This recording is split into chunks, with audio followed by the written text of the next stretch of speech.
ආයුබෝවන් හැම දිනාටම වාසනාවන්ත සුබ දිනයක් වෙන කියලා ප්‍රාර්ථනා කරනවා.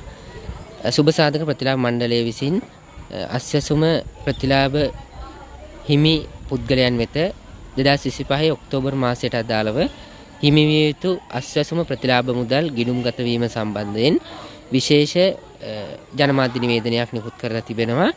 ඒ අනුව අපි බලමු මෙහි සඳහන් වෙන විදිහට අස්වැසුම පළමු අදියරේ ප්‍රතිලාභීන්ගේ ඔක්තෝබර් මාසයේ ප්‍රතිලාභ දීමනාව ගිණුම් වලට බැල කිරීම තමයි පිළිබඳව දැක්වීම තමයි ඔවුන්ගේ අරමුණ.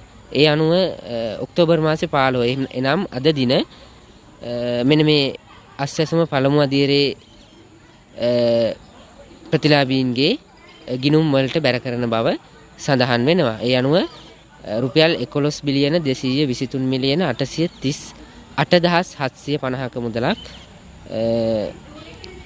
ගිණුම් වලට බැර කරන බව තමයි සඳහන් කරන්නේ. ඒ අනුව ඔබ අස්වැසුම පළමු අදියරේ ප්‍රතිලාභී සමාජිකයෙක් නම් ඔබට අද දිනේ ඔබේ බැංකු ගිණුමෙන් ඒ ඔක්තෝබර් මාසයට අදාළ ප්‍රතිලාභ මුදල ලබා ගැනීමේ හැකියාව තියෙනවා. එහෙනම් මේ පිළිබඳව දැනුවත් කරන්න ඔබේ හිතවතුන් නෑදෑයින් දැනුවත් කරලා ඔවුන්ට ඒ ප්‍රතිලාභ මුදල් ලබා ගැනීම පිළිබඳව සඳහන් කරන්න. එහෙනම් හැමෝටම සුබ දවසක් වෙන්න කියලා ප්‍රාර්ථනා කරනවා.